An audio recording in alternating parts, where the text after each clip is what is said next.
Hello friends, आप सभी का एक बार फिर से स्टडी लूप चैनल में बहुत बहुत स्वागत है। तो दोस्तों, हम लोग इस वीडियो में एडुटेरिया पब्लिकेशन का करेंट अफेयर्स देख रहे हैं, जो कि सभी प्रतियोगी परीक्षा के लिए इम्पोर्टेंट है, जैसे कि आपका बिहार एसएससी, बिहार पुलिस इत्यादि। तो दोस्तों, इस वीडियो में हमारा करेंट अफेयर्स का सेट नंबर 3 होगा। तो दोस्तों, इसमें देखिए कुल 10 प्रैक्टिस सेट दिए गए हैं, तो ये हमारा सेट नंबर 3 है। और 1 और 2 इससे पहले हम लोगों ने 2 अलग अलग वीडियो में प्रैक्टिस सेट बना चुके हैं। अगर वो आपको वीडियो चाहिए, सेट चाहिए, तो आप हमारे चैनल को विजिट कर सकते हैं, वहाँ आपको ये सभी दोनों प्रैक्टिस सेट मिल जाएंगे। तो चलिए दोस्तों, हमारा प्रैक्टिस सेट नंबर ये 3 रहा, जो कि देखिए 1 जनवरी 23 से 1 दिसंबर 2023 तक के बीच के सभी प्रश्न हैं। तो चलिए, हमारा पहला प्रश्न क्या है। प्रधानमंत्री नरेंद्र मोदी ने दिव्यांगजनों के लिए देश के पहले हाईटेक खेल प्रशिक्षण केंद्र का उद्घाटन पूर्व प्रधानमंत्री श्री अटल बिहारी वाजपेयी के नाम पर कहाँ किया गया। इसका देखिए ऑप्शन ए है नागपुर, ऑप्शन बी है कानपुर, ऑप्शन सी है ग्वालियर और ऑप्शन डी है मुंबई। तो ये ग्वालियर में हुआ, यानी कि ऑप्शन नंबर सी इसका करेक्ट आंसर होगा दोस्तों। नेक्स्ट है हमारा, हाल ही में निम्नलिखित में से किस संगठन ने ऑपरेशन कच्छप के तहत विभिन्न प्रजातियों के 955 जीवित शिशु गंगा कछुए बरामद किए गए हैं। तो है आपका राजस्व खुफिया निदेशालय के तहत, यानी कि ऑप्शन नंबर ए इसका करेक्ट आंसर है। ये संगठन जो है 955 जीवित कछुए जो है उसको बरामद किए हैं। नेक्स्ट है, अमेरिका के कैलिफोर्निया विश्वविद्यालय के किस सहायक प्रोफेसर को गणित में 2023 का शास्त्र रामानुजन पुरस्कार मिला है। तो है आपका रुइंगसियांग झांग। क्या है? रुइंगसियांग झांग, यानी कि option number A correct answer है। नेक्स्ट है, नोबेल पुरस्कार 2023 से संबंधित निम्नलिखित कथनों में से कौन सा कथन सत्य है। तो चलिए कथन देखिए। फिजियोलॉजी या मेडिसिन में कैटलिन कॉरिको और ड्रू विसमैन को दिया गया, ये कथन सही है दोस्तों।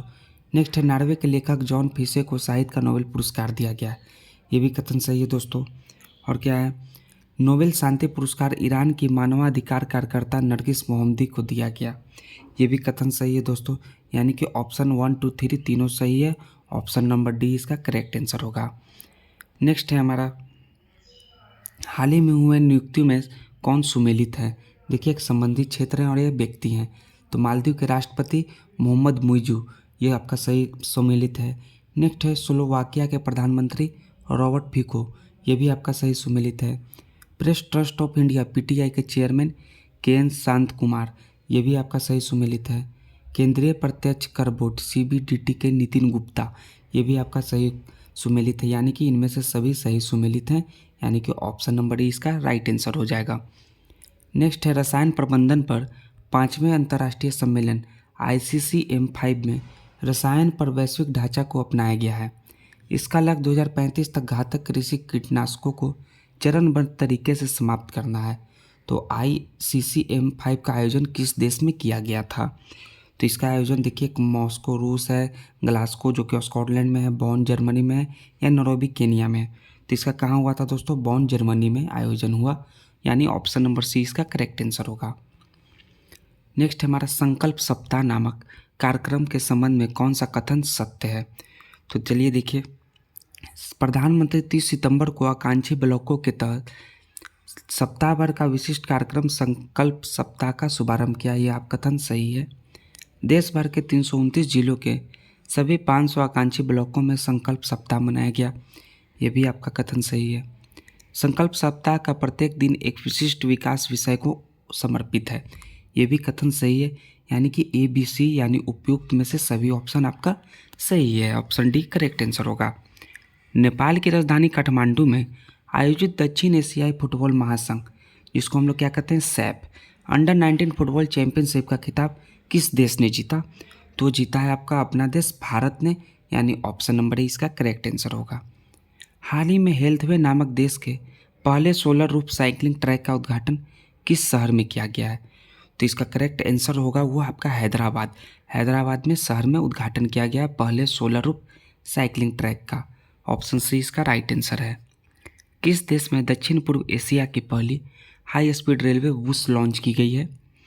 तो है आपका इंडोनेशिया देश, यानी ऑप्शन बी इसका करेक्ट आंसर होगा। हाल ही में कौन अंतर्राष्ट्रीय टेनिस हॉल ऑफ फेम के लिए नामित होने वाले एशिया के पहले पुरुष खिलाड़ी बन गए हैं। तो इन चारों ऑप्शन में से जो हैं वो है लिएंडर पेस। कौन है? लिएंडर पेस जो है हॉल ऑफ फेम के लिए नामित होने वाले एशिया के पहले पुरुष खिलाड़ी बने हैं। नेक्स्ट है हमारा पहला अंतर्राष्ट्रीय ऊर्जा agency AEI critical minerals and clean energy शिखर सम्मेलन कहाँ आयोजित किया गया? तो ये आयोजित हुआ है पेरिस में, यानी कि option number D correct answer होगा। जलवायु परिवर्तन रोकथाम के क्षेत्र के योगदान में किसी नीदरलैंड के विज्ञान के सर्वोच्च पुरस्कार स्पिनोजा पुरस्कार से सम्मानित किया गया है? तो है डॉक्टर ज्योति गुप्ता, यानी कि ऑप्शन नंबर सी इसका करेक्ट आंसर होगा दोस्तों, डॉक्टर ज्योति गुप्ता। नेक्स्ट है केंद्र सरकार ने किस कानून के तहत Jammu Kashmir democratic freedom party जो कि JKDFP को गैर कानूनी संघ घोषित किया है? तो कौन सा कानून है? वह है आपका गैर कानूनी गतिविधियां रोकथाम अधिनियम 1967 में जो आए थे, इसके तहत, यानी कि ऑप्शन नंबर ए इसका करेक्ट आंसर होगा फ्रेंड्स। नेक्स्ट है हाल ही में Tata literature life time achievement award 2023 से सम्मानित किया गया है। तो कौन सम्मानित हुए हैं? वह हैं CS लक्ष्मी अम्बाई, यानी कि ऑप्शन नंबर सी इसका करेक्ट आंसर है। नेक्स्ट एशियन गेम्स 2023 से संबंधित निम्नलिखित कथनों में से कौन सा कथन सत्य है? तो चलिए कौन सा कथन सत्य है? पहला है आपका पुरुषों के 3000 मीटर स्टीपल चेज में स्वर्ण पदक जीतने वाले पहले भारतीय अविनाश मुकुंद साबले हैं, ये सही ऑप्शन आपका सही कथन है। अनु रानी भाला फेंक में स्वर्ण पदक जीतने वाली पहली भारतीय महिला खिलाड़ी बनी है, तो ये भी कथन आपका एशियन गेम्स के तहत में सही है, यानी कि ऑप्शन 1 और 2 दोनों सही है, सी ऑप्शन करेक्ट आंसर है। 2 अक्टूबर को 154वीं गांधी जयंती मनाई गई, इसका थीम क्या है? तो इसका थीम क्या है दोस्तों? वो है आपका 1 तारीख 1 घंटा एक साथ क्या है? तो यानी कि ऑप्शन नंबर ए इसका करेक्ट आंसर है, 1 तारीख 1 घंटा और एक साथ। नेक्स्ट है हमारा चौथा विश्व सांस्कृतिक महोत्सव का उद्घाटन किस देश में किया गया, यानी कि आयोजन किस देश में हुआ है? चौथा विश्व सांस्कृतिक महोत्सव का आयोजन, तो इसका जो राइट आंसर है अमेरिका में, यानी ऑप्शन ए इसका करेक्ट आंसर होगा। नेक्स्ट है कनाडा इंडिया फाउंडेशन द्वारा ग्लोबल इंडियन अवार्ड से सम्मानित होने वाली पहली भारतीय महिला कौन है? तो पहली भारतीय महिला वो है सुधा मूर्ति, यानी कि ऑप्शन नंबर डी इसका राइट आंसर है, जो कि ग्लोबल इंडिया अवार्ड से सम्मानित हुई हैं। भारत के बाहर डॉक्टर भीमराव अम्बेडकर की सबसे बड़ी प्रतिमा का अनावरण किस देश में किया गया है? तो हुआ आपका USA, क्या चीज? USA देश में, यानी United state of America, option number A इसका करेक्ट आंसर होगा फ्रेंड्स। नेक्स्ट है कहानी संग्रह कौतुक ऐप के किसे हिंदी भाषा में बाल साहित्य पुरस्कार मिला है? क्या है? कौतुक ऐप के लिए। तो इसका ऑप्शन चारों ऑप्शन में से आपका जो करेक्ट आंसर है वो Suryanath Singh, option number D correct answer होगा, इनको साहित्य पुरस्कार मिला है। नेक्स्ट है भारत में हाल ही किस देश के साथ अपना पहला निवेश फोरम 23 आयोजित किया गया? तो जो भारत है किस देश के साथ पहला अपना निवेश फोरम 2023 में आयोजित किया? वो करेक्ट आंसर है सऊदी अरबिया, ऑप्शन डी। किस शहर ने international council on archives ICA Congress 2023 की मेजबानी की है? तो है आपका आबू धाबी, जो कि संयुक्त अरब अमीरात में है, ऑप्शन नंबर ए इसका करेक्ट आंसर होगा। किस देश की प्रथम महिला राष्ट्रपति डॉक्टर सामिया सुलूह हसन को जवाहरलाल नेहरू विश्वविद्यालय द्वारा मानद उपाधि से सम्मानित किया गया है? तो किस देश के? वो है आपका तंजानिया के प्रथम महिला राष्ट्रपति, ऑप्शन नंबर सी इसका करेक्ट आंसर होगा दोस्तों। नेक्स्ट है हमारा 19वीं एशियाई खेलों में किस खिलाड़ी ने भारत के लिए सर्वाधिक स्वर्ण पदक किसने जीते हैं? जो 3 स्वर्ण पदक जीते हैं वो किसने जीते हैं? वो है आपका ज्योति वेन्नम, यानी कि ऑप्शन नंबर बी इसका करेक्ट आंसर होगा दोस्तों। हमास द्वारा अचानक किए गए हमले के जवाब में इजराइल रक्षा बलों ने कौन सा ऑपरेशन शुरू किया है?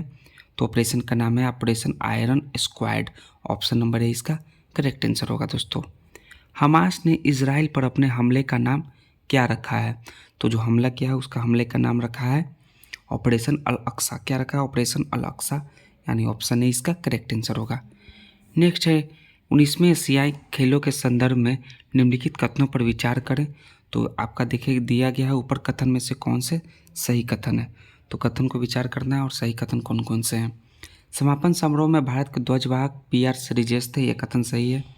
यह दूसरी बार है जब भारत ने ओलंपिक राष्ट्रमंडल खेल और एशियाई खेल सहित 3 प्रमुख खेलों में से किसी में से 100 से अधिक पदक जीते, यह भी कथन सही है।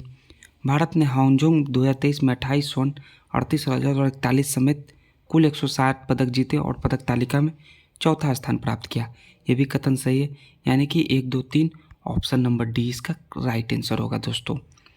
Next, animated series Krish, Trish और बल्टी बॉय भारत है हम के संदर्भ में निम्नलिखित कथनों पर विचार किए। तो विचार करना है और इनमें से कौन सा कथन सही है आपका। तो चलिए, इसका निर्माण केंद्रीय संचार ब्यूरो, सूचना और प्रसारण मंत्रालय और ग्रिफिटी स्टूडियो द्वारा किया गया। यह भी कथन सही है।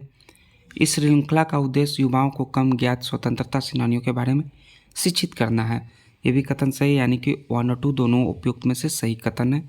ऑप्शन सी राइट आंसर होगा। भारत सरकार द्वारा अक्टूबर 2023 में इजराइल हमास युद्ध क्षेत्र से नागरिकों को स्वदेश लाने के लिए कौन सा अभियान शुरू किया गया? तो है आपका operation Ajay. Option number A इसका करेक्ट आंसर होगा दोस्तों, याद रखिए ऑपरेशन अजय। हाल ही में लॉन्च किए गए continuously operating reference station CORS network का संचालन निम्नलिखित में से कौन करेगा? तो इसका संचालन करेगा भारतीय सर्वेक्षण विभाग, यानी कि ऑप्शन नंबर ए इसका करेक्ट आंसर है। फोर्ब्स की विश्व की सर्वश्रेष्ठ नियोक्ता 2023 में शामिल भारत का एकमात्र सार्वजनिक उपकरण कौन सा है? तो कौन है? गेल है, NTPC है, IOCL है या ONGC है? आपका जो राइट आंसर वो है आपका NTPC है, एकमात्र सार्वजनिक उपक्रम, यानी कि ऑप्शन नंबर बी इसका करेक्ट आंसर होगा दोस्तों। नेक्स्ट है हमारा, किस संस्था की नेक्सकार 19 को भारत की पहली CAR-T सेल थेरेपी के रूप में औद्योगिक केंद्रीय औषधि मानक नियंत्रण संगठन से मंजूरी मिल गई है? तो किस संस्थान की? तो ऑप्शन है आपका IIT कानपुर, बम्बई, मद्रास या दिल्ली। तो इसका जो राइट आंसर होगा दोस्तों वो है आपका IIT बम्बई, यानी कि ऑप्शन नंबर डी इसका करेक्ट आंसर है दोस्तों। नेक्स्ट, केंद्रीय स्वास्थ्य मंत्री द्वारा 14 अक्टूबर 23 को किस राज्य के पहले मेडिकल कॉलेज का उद्घाटन किया गया है? तो है आपका मेघालय, यानी कि ऑप्शन नंबर बी इसका करेक्ट आंसर है। केरल राज्य के पहले 3D प्रिंटेड हाउस का उद्घाटन किस शहर में किया गया है? तो शहर का नाम है आपका तिरुवनंतपुरम, ऑप्शन नंबर सी इसमें करेक्ट आंसर होगा दोस्तों। नेक्स्ट है हमारा, अक्टूबर 23 में नई दिल्ली में NSSC कॉम्प्लेक्स पूसा में आयोजित 4 दिवसीय राष्ट्रीय अनुसंधान सम्मेलन का उद्घाटन किसने किया? तो इसका उद्घाटन किया राष्ट्रपति द्रौपदी मुर्मू ने। ऑप्शन नंबर है इसका राइट आंसर होगा दोस्तों। Asia Pacific institute of broadcasting development AIBD का अध्यक्ष किस देश को बनाया गया है? तो ऑप्शन नंबर ए, बी, सी और डी इसका जो राइट आंसर होगा दोस्तों भारत को बनाया गया, यानी ऑप्शन नंबर डी इसका करेक्ट आंसर है। नेक्स्ट है हमारा, हाल ही में भारत की सबसे बड़ी पंप भंडारण परियोजना की आधारशिला किस राज्य में रखी गई है? तो राज्य का नाम है आपका मध्य प्रदेश, यानी कि ऑप्शन नंबर ए इसका राइट आंसर होगा दोस्तों। पुस्तक the book of my life, my dance and Buddha for success किसके द्वारा लिखी गई है? The book of my life. इसका जो राइट आंसर है दोस्तों Vivek Ranjan Agnihotri, option number D इसका करेक्ट आंसर होगा। नेक्स्ट है, दक्षिण कोरिया के बुसान में आयोजित बुसान इंटरनेशनल फिल्म 23 के संबंध में कौन सा कथन सत्य है? तो चलिए देखिए, डॉक्टर हंसल मेहता की वेब सीरीज स्कूप को बुसान इंटरनेशनल फिल्म फेस्टिवल में सर्वश्रेष्ठ एशियाई सीरीज का अवार्ड दिया गया। यह कथन सही है। नेक्स्ट है, स्कूप सीरीज के लिए एक्ट्रेस करिश्मा तन्ना ने बेस्ट लीड एक्ट्रेस का अवार्ड जीता। यह भी कथन सही है। फिल्म निर्माता प्रसन्ना विथानगे की फिल्म पैराडाइज ने किम जोस्के पुरस्कार जीता। यह भी कथन सही है, यानी कि ऑप्शन नंबर डी इसका करेक्ट आंसर होगा इनमें से सभी। नेक्स्ट है, भारत के बाहर दुनिया का दूसरा सबसे बड़ा हिंदू मंदिर किस देश में बनाया गया है? तो देश का नाम है अमेरिका, ऑप्शन बी इसका करेक्ट आंसर होगा। 14 अक्टूबर 23 को 141वीं अंतर्राष्ट्रीय ओलंपिक समिति IOC के बैठक का आयोजन किस शहर में किया गया? तो शहर का नाम है मुंबई, ऑप्शन नंबर सी इसका करेक्ट आंसर होगा दोस्तों। नेक्स्ट है, हाल ही में बांग्लादेश में पद्मा रेल लिंक ब्रिज का उद्घाटन किस परियोजना का विकास किस क्षेत्र से सहयोग किया गया? इस तो कौन सा देश है आपका दोस्तों? ऑप्शन ए है चीन, बी है भारत, सी है रूस और डी है सिंगापुर। इसका करेक्ट आंसर है आपका चीन दोस्तों। निम्न में से किस शहर के में 9वें G20 संसदीय अध्यक्ष शिखर सम्मेलन P20 का आयोजन किया गया है? तो देश का नाम है नई दिल्ली, ऑप्शन नंबर ए इसका राइट आंसर होगा। हाल ही में का तटीय मंदिर का भारत का पहला हरित ऊर्जा पुरातत्व स्थल बन गया है। तो जो करेक्ट आंसर है दोस्तों वो है आपका तमिलनाडु का, यानी कि ऑप्शन नंबर डी इसका करेक्ट आंसर है। नेक्स्ट है हमारा, हुरून इंडिया और 360 वन वेल्थ द्वारा संयुक्त रूप से जारी की गई हुस्टन इंडिया रिच लिस्ट 23 के अनुसार भारत के सबसे अमीर व्यक्ति कौन है? तो सबसे अमीर व्यक्ति हैं वो है मुकेश अंबानी। ऑप्शन नंबर 20 का करेक्ट आंसर है। 11वें सुल्तान जोहर कप के संबंध में कौन सा कथन सत्य है? तो चलिए 11वां सुल्तान जोहर कप का 23 का उद्घाटन आयोजन मलेशिया के जौहर में 27 अक्टूबर से 4 नवंबर 23 तक आयोजित किया गया, यह कथन सही है। 11वां सुल्तान जोहर कप 23 में जर्मनी ने स्वर्ण पदक जीता, यह भी कथन सही है। भारतीय जूनियर पुरुष हॉकी टीम ने 11वें सुल्तान जोहर कप में कांस्य पदक जीता, यह भी सही है। यानी कि 11वें सुल्तान जोहर कप के संबंध में इनमें से सभी कथन सत्य हैं। Option number D right answer होगा दोस्तों। नेक्स्ट है हमारा 8वां ब्रिक्स अंतर्राष्ट्रीय प्रतिस्पर्धा सम्मेलन का आयोजन किस देश में किया गया? तो किया गया नई दिल्ली, यानी कि ऑप्शन नंबर डी इसका राइट आंसर होगा। किस शहर में? नई दिल्ली में। हाल ही में केंद्र सरकार ने भारत में युवाओं के नेतृत्व वाले विकास को सुनिश्चित करने के लिए एक व्यापक सक्षम तंत्र के रूप में काम करने के लिए माई भारत की स्थापना की मंजूरी दी है। तो माई भारत का पूर्ण रूप क्या है? तो माई भारत का पूर्ण रूप है मेरा युवा भारत, यानी कि ऑप्शन नंबर सी इसका राइट आंसर होगा। तो दोस्तों इस वीडियो का लास्ट 50वां प्रश्न है, प्रधानमंत्री श्री नरेंद्र मोदी ने किस राज्य के पंडित जवाहरलाल नेहरू स्टेडियम में 37वें अंतर्राष्ट्रीय खेलों का उद्घाटन किया? तो कौन सा आपका राज्य है दोस्तों? उसका करेक्ट आंसर है गोवा में, यानी कि ऑप्शन नंबर डी इसका करेक्ट आंसर होगा दोस्तों। तो दोस्तों हम लोगों ने इसमें पूरे 1 से लेकर 50 तक प्रश्न देखे जो कि आपका सेट नंबर 3 के सभी करेंट अफेयर्स के थे। तो दोस्तों अगर ये हमारा वीडियो अच्छा लगा तो प्लीज़ दोस्तों चैनल को सब्सक्राइब कर लीजिए, क्योंकि करेंट अफेयर्स सभी प्रतियोगी परीक्षा के लिए बहुत ही इंपॉर्टेंट है। तो दोस्तों हम लोग अपने नेक्स्ट वीडियो में सेट नंबर 4 लेकर आएंगे। तब तक के लिए जय हिंद दोस्तों, थैंक्स दोस्तों।